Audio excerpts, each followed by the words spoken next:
Fala rapaziada, saudações vascaínas, vamos que vamos para mais um vídeo, a terceira e última edição desta quarta-feira e com uma excelente notícia que saiu agora há pouco. O Vasco confirmou a contratação do seu sexto jogador nesta janela de transferências, um ponta extremo de bastante velocidade e da mesma prateleira que o Carlos de Penha, uruguaio que chegará nos próximos dias ao Rio de Janeiro para assinar contrato com o Vasco da Gama. A gente vai trazer todos os detalhes desta negociação, vamos informar a vocês sobre tudo o que está acontecendo e além dessas, muitas outras novidades, porque o Vasco foi atrás de um zagueiro nesta tarde de hoje, à procura de uma contratação para o seu sistema defensivo. Vamos trazer todas as atualizações do mercado, falar também sobre o que aconteceu no treino desta tarde no CT Moacir Barbosa e sobre a estreia do Vasco na Série B do Campeonato Brasileiro contra a equipe do Vila Nova. Grandes possibilidades da estreia ser no Maraca. Dia de Maraca, Maracanã lotado aí com presença do torcedor vascaíno. A gente vai informar tudo o que está acontecendo para você. Então é claro, se está chegando aqui pela primeira vez, seja muito bem-vindo. Este é o canal do Gigante, o canal do torcedor vascaíno. Se você ainda não é inscrito, não perca tempo e já se inscreva no nosso canal. Muito obrigado. Hoje, depois de muito tempo, chegamos aos 63 mil inscritos. Finalmente saímos dos 62 mil inscritos, demoramos, mas conseguimos, graças a Deus e a ajuda de cada um de vocês. Então siga, que agora a meta é os 64 mil, para isso a gente precisa de mais da sua inscrição, do seu sininho de notificação ativado, do seu like e também do seu comentário. Deixa aí a sua opinião sobre esse reforço, a gente faz questão de responder a cada um de vocês. Tranquilo, rapaziada? Mas vamos lá, sem muita enrolação, falar logo de Vasco da Gama. E antes de entrar no assunto reforços, mercado agitado, a gente quer trazer só informações sobre a estreia do Vasco na Série B do Campeonato Brasileiro. A gente vai trazer essa informação de uma maneira bem breve para você, torcedor, porque foi confirmado na noite desta terça-feira, na noite de ontem, as primeiras rodadas da Série B do Vasco, aliás, na Série B do Campeonato Brasileiro, foram detalhadas aí as 6 primeiras rodadas. O Vasco estreará no dia 8 de abril, numa sexta-feira, às 7 horas da noite, contra o Vila Nova aqui no Rio de Janeiro.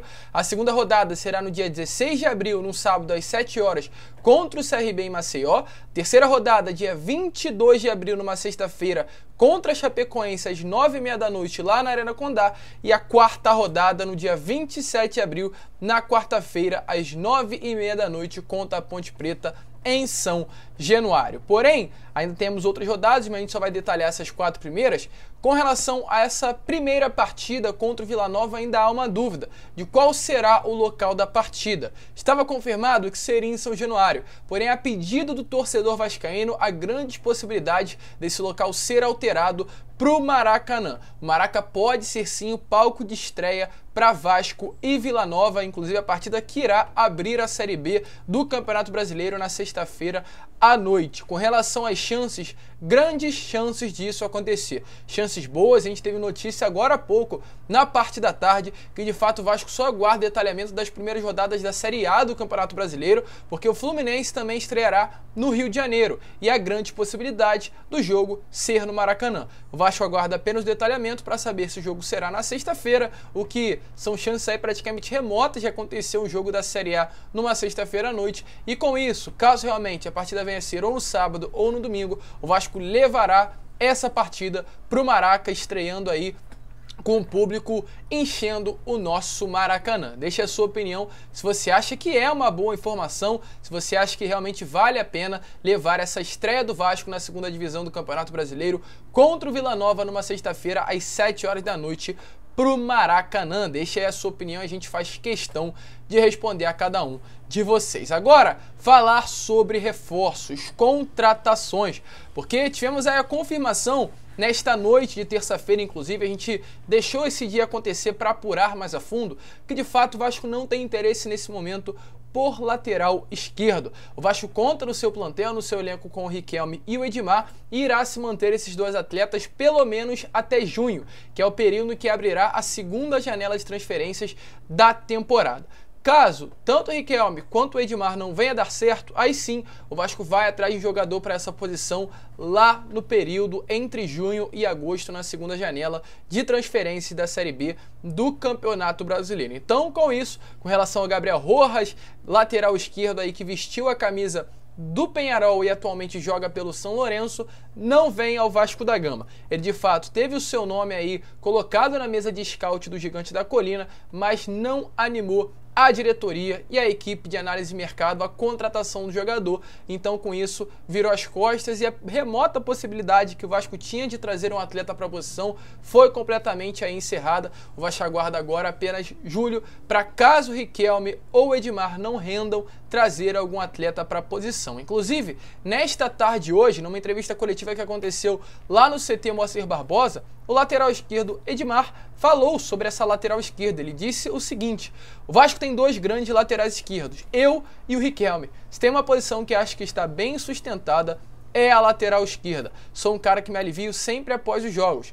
Acho que fui bem no Carioca. Ele segue aí com outras palavras, mas segundo ele, a posição da lateral esquerda está muito bem reforçada, tanto com ele quanto também com o Riquelme. E eu quero saber a sua opinião, se você concorda aí com as palavras do Edmar sobre essa força aí que tem a lateral esquerda do Vasco da Gama com esses dois jogadores que, segundo ele, está bem sustentada. Deixa aí a sua opinião nos comentários, eu faço questão de realmente responder a essas palavras aí grandes que o Edmar falou nessa parte da tarde. Ainda sobre reforços, ainda sobre contratações, o Vasco segue no mercado ativo buscando reforçar o seu elenco para a disputa da Série B do Campeonato Brasileiro. Já já iremos informar sobre o novo atacante contratado, mas antes eu gostaria de falar sobre duas possibilidades de mercado que surgiram nesta tarde de hoje. O Vasco buscou a contratação do zagueiro Matheus Felipe. Ele atualmente veste a camisa do Atlético Paranaense, um jogador ainda jovem, tem 23 anos, 1,86 m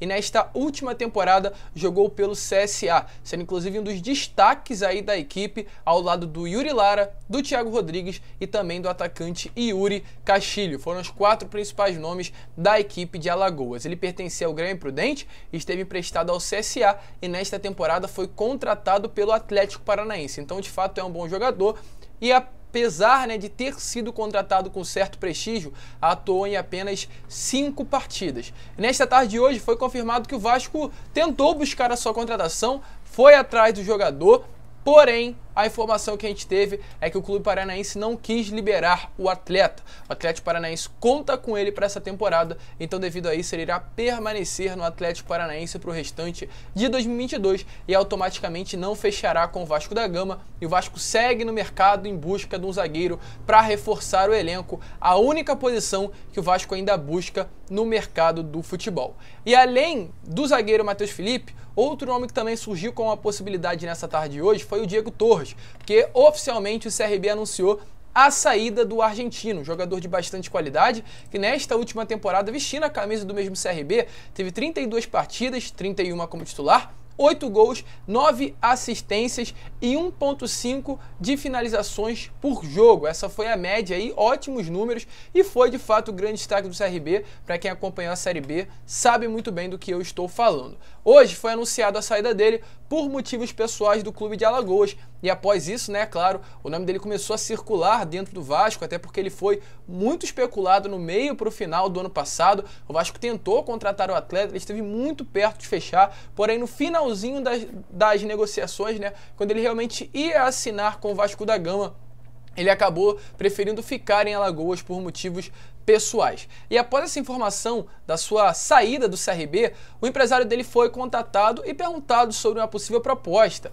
porém foi confirmado que não. O Diego Torres não foi procurado pelo Vasco da Gama e nem sequer o seu destino será na Colina Histórica. Ele irá se transferir para o Novo Horizontino, clube de São Paulo que irá disputar a Série B do Campeonato Brasileiro. Na minha opinião, seria sim uma boa oportunidade de mercado, um jogador aí que viria, claro, para ser reserva, suprir ali o elenco, preencher vagas que acontecem ainda no atual time do Vasco da Gama, mas ele não virá, terá o seu destino em outro clube. Eu quero saber a sua opinião, se você acha que poderia ser uma boa contratação e, é claro, oportunidade de mercado a chegada do Diego Torres. E agora, partindo para o assunto contratação, porque nesta noite tivemos aí a confirmação que o Vasco realmente conseguiu e acertou a contratação de um novo atleta para o lado de campo. Lembrando que o Vasco já tinha acertado a contratação de 5 jogadores, o lateral Gabriel Dias, que foi confirmado ontem, chegando do Cruzeiro, o zagueiro Aliás, perdão, o ponta Lucas Oliveira do Bangu, o outro ponta Eric, que chega do Ipiranga, e também o Carlos de Penha, mais um ponta que vem do Dinamo de Kiev da Ucrânia, e por fim, na posição de atacante, o atacante Zé Vitor, que vem do Marcílio Dias. O Vasco ainda procuraria mais 2 jogadores, um zagueiro, que poderia ser e pode inclusive ainda ser o Vitor Mendes do Atlético Mineiro, até por isso o Vasco foi atrás do Matheus nesta tarde de hoje, porque busca um atleta para essa posição, e além desse zagueiro, um atacante, um ponta, na mesma prateleira que o Carlos de Penha, que é de fato, segundo a imprensa, inclusive uruguaia, que foi local de onde o Carlos de Penha saiu. Ele é um torcedor do Nacional do Uruguai, ele saiu de lá, é um atleta de peso, será um reforço que subirá o nível do elenco vascaíno. E o Vasco estava buscando uma contratação da mesma prateleira que o Carlos de Penha, e pelas informações que o setorista Joel Silva trouxe nesta noite de quarta-feira, o Vasco conseguiu contratar um estrangeiro que atue também pelos lados de campo. O Carlos de Penha virá para atuar pelo lado esquerdo e esse outro estrangeiro virá para atuar pelo lado direito. O nome do jogador ainda não foi revelado, ainda não foi descoberto, mas as informações que a gente tem é que em breve ele será anunciado. Certo é um jogador do futebol sul-americano, de prateleira alta, extremo, pontagudo, que chega para mudar o nível do setor ofensivo do Vasco. Uma excelente informação para finalizar essa quarta-feira agitada que aconteceu dentro do Vasco. Eu quero saber a sua opinião. O nome ainda não foi revelado, mas deixa aqui nos comentários qual você acha que deve ser esse nome que chegará ao Vasco da Gama, um atleta de bastante qualidade, estrangeiro, que virá aí para reforçar o elenco na Série B do Campeonato Brasileiro, e com isso o Vasco contará com o Carlos de Penha na esquerda, com esse estrangeiro na direita, e o atacante, que pode ser o Zé Vitor, Raniel, Figueiredo ou o Getúlio, o 9, o homem-gol. O elenco vai formando, o elenco vai enchendo, e a gente fica, é claro, muito feliz com essa informação. Deixa aí a sua opinião aqui nos comentários, se você ficar contente aí, qual deverá ser esse nome que chegará nos próximos dias ao Gigante da Colina. E para encerrar o vídeo, uma informação rápida sobre o que aconteceu neste treino. Hoje o Vasco treinou no CT Moacir Barbosa, um treino que aconteceu de maneira integral às 9h30 da manhã e às 4h30 da tarde, e a comissão técnica do Zé Ricardo focou em trabalhos de força. Aconteceu um coletivo, inclusive também no treino da parte da tarde, onde o objetivo foi trabalhar a saída de bola e a marcação sob pressão do elenco Cruz Maltino. Nesse treino, tivemos aí a novidade do volante do Sub-20, Rodrigo, e no treino de ontem foi a vez, inclusive, também do Pedro Lucas, zagueiro, treinar com o time principal. O Zé Ricardo vem dando chances aí para os atletas das categorias de base, e hoje foi a vez do Rodrigo, um volante, inclusive, também de bastante qualidade, destaque dessa Copa São Paulo pelo Gigante da Colina. Tranquilo, rapaziada? Essas foram as informações, uma noite agitada dentro do Vasco, também como foi o dia, e é claro, se você ainda não viu os 2 últimos vídeos, dê uma olhada. O vídeo que eu coloquei pela parte da manhã, um informativo muito bom, e o que eu coloquei agora às 5h30 da tarde. Muito obrigado por ter assistido esse vídeo até o final, um grande abraço a todos, fiquem com Deus, seja membro do canal, e é claro, como eu sempre falo, saudações vascaínas.